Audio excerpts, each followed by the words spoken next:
अब नेक्स्ट इसमें कईयों को ऐसा रीजन रहता है कि कोलेस्टियोमा अंदर है। तो कोलेस्टियोमा क्या है, जैसे नाक के अंदर हमारे पॉलिप बन जाता है, नेजल पॉलिप, ऐसे ही कोलेस्टियोमा भी एक छोटा सा गांठ है। तो गांठ के बारे में भी अगर हम आगे समझने की कोशिश करें कि उसके रिमूवल से क्या होगा, हो सकता है हमें थोड़ा बहुत सुनने में इंप्रूवमेंट आए, लेकिन खाली कोलेस्टियोमा ही आपकी बीमारी का कारण नहीं है, हेयरिंग लॉस का या टिनेटस का वो कारण नहीं है।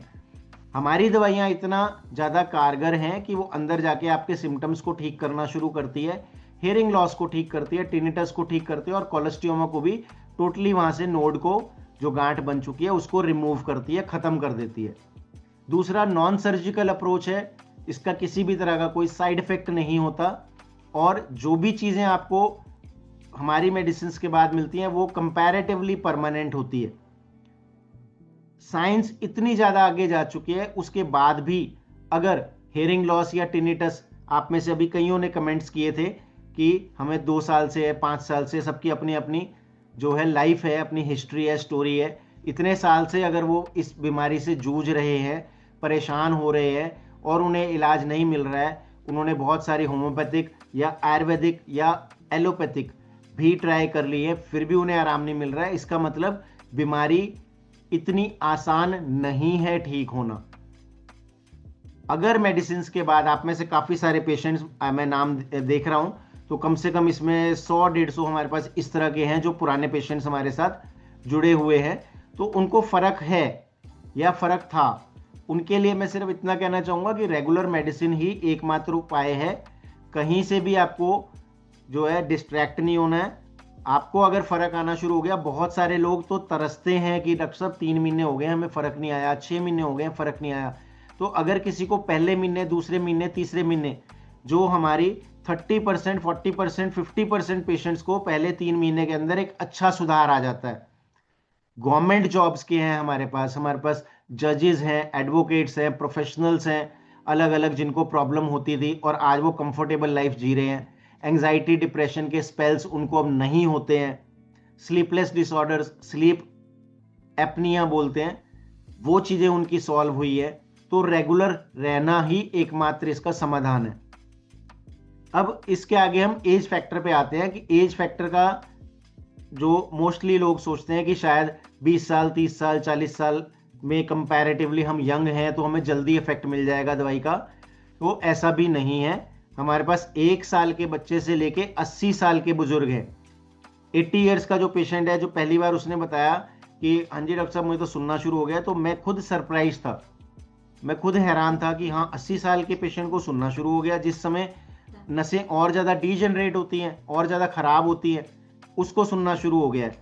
लेकिन अगर उनको फ़र्क आ सकता है तो किसी भी एज में जो है रीजनरेशन पॉसिबल है, किसी भी एज में जो है हमारे को इस बीमारी से हम ठीक हो सकते हैं।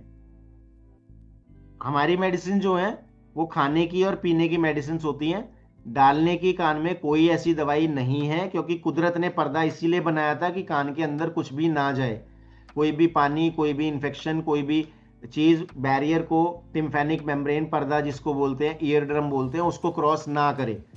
तो हमें इस चीज़ का ध्यान रखना है। अगर आपको CSOM है, अगर आपका कान बहता है, तो रुई लगा के ही नहाना चाहिए, इन्फेक्शन ना आए।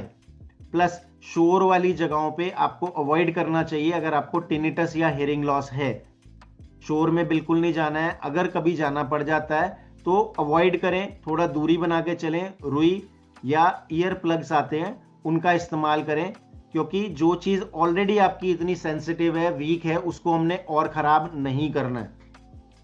अब हमारे पास आज इतने पेशेंट्स हैं कि 1-to-1 करना बहुत ज़्यादा मुश्किल हो जाता है, हर पेशेंट को अटेंड करना जो है वो डिफ़िकल्ट हो रहा है। दैट्स वाई हमने ये जो लाइव वेबिनार का है इसको स्टार्ट किया है, और इसमें जो भी आपके क्वेश्चंस आप पुटअप करेंगे, हमारी कोशिश रहेगी उसके आंसर्स भी आपको इसमें दिए जाएं, ताकि एक बार में, आज की तारीख में 215 लोग इसमें जुड़े हुए हैं, और इसमें हमारी कोशिश है धीरे धीरे और ज़्यादा लोग इसमें जुड़ें और एजुकेट हों, अपनी बीमारी के बारे में समझें। हमारा मकसद ये नहीं है कि हमें आपको दवाई देना है, लेकिन आपको अपनी बीमारी के बारे में फुल गाइडेंस मिले, समझ आए आपको कि ये बीमारी होती क्यों है और ठीक क्यों नहीं हो रही है, या इसका ठीक होना इतना मुश्किल क्यों लगता है। और कुछ जो डॉक्टर्स हैं जो प्रैक्टिस कर रहे हैं या मेडिसिन से सही डॉक्टर को आप चूज कर सके कि हाँ, पहला विश्वास आपको ये जगाना है कि मैं सही जगह पर हूं। जब तक आपको ये विश्वास नहीं होगा, जब तक आपके अंदर ये चीज नहीं आएगी, आप 1 video, 2 video, 5 video, 10 video, 20 video, 50 video देखें, अपना मन बनाए कि हाँ, अगर 1 साल के बच्चे से लेके 20 साल, 50 साल, 80 साल के लोग ठीक हो रहे हैं तो मैं क्यों नहीं होऊंगा। समय लगता है, सब्र चाहिए, और यही एकमात्र इसका समाधान है। अब हमें इसको और डिटेल में समझना है। तो अंदर क्या है कि पर्दा जो है, पर्दा खाली डैमेज होने से आवाज़ जो है या हेयरिंग लॉस जो है वो कम नहीं होती। कि हमें कईयों को ऐसा लगता है, डॉक्टर्स चेक करते हैं, वो पर्दा चेक करते हैं, पर्दा चेक करके कहते हैं कि पर्दे में खराबी है तो आप इसका ऑपरेशन करा लीजिए। बहुत पेशेंट्स हैं हमारे पास जिन्होंने ऑपरेट कराया, जितना उनको सुनता था वो भी सुनना बंद हो गया। तो क्यों हुआ ये बंद? क्योंकि पर्दा जो है, पर्दा एकमात्र चीज नहीं है जिसकी वजह से आपको हेयरिंग लॉस होता है। पर्दा सब चीजों में से एक चीज है।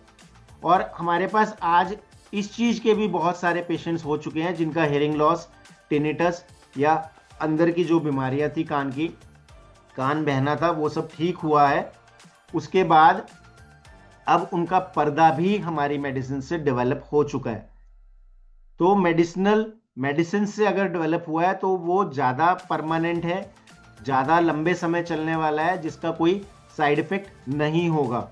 क्योंकि पर्दा जो मोस्टली लगवा लेते हैं, टिम्फैनोप्लास्टी करवाते हैं, उसके बाद अगर उन्हें खांसी जुकाम, नज़ला या ज़ोर से उन्होंने छींक दिया या ज़ोर से कोई आवाज़ आ गई, उसके बाद फिर से पर्दा डैमेज होने के चांसेस बहुत ज़्यादा रहते हैं।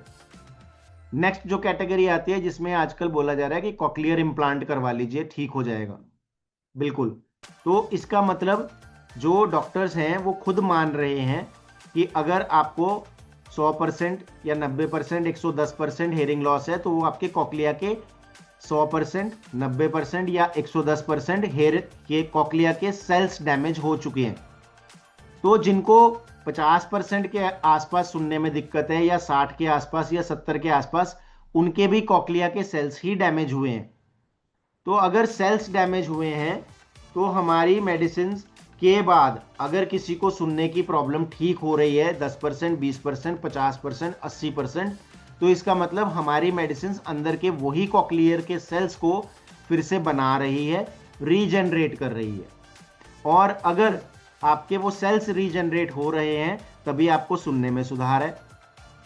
और पेशेंट हमारे पास ऐसे भी हैं, बच्चे भी हैं जो 110 dB तक जिनका हेयरिंग लॉस हो चुका है, 115 dB तक हेयरिंग लॉस है, उनको बस बहुत जोर से अगर ताली मारी जाती है या डीजे बहुत तेज बजता है, सिर्फ वही चीजें सुनती हैं।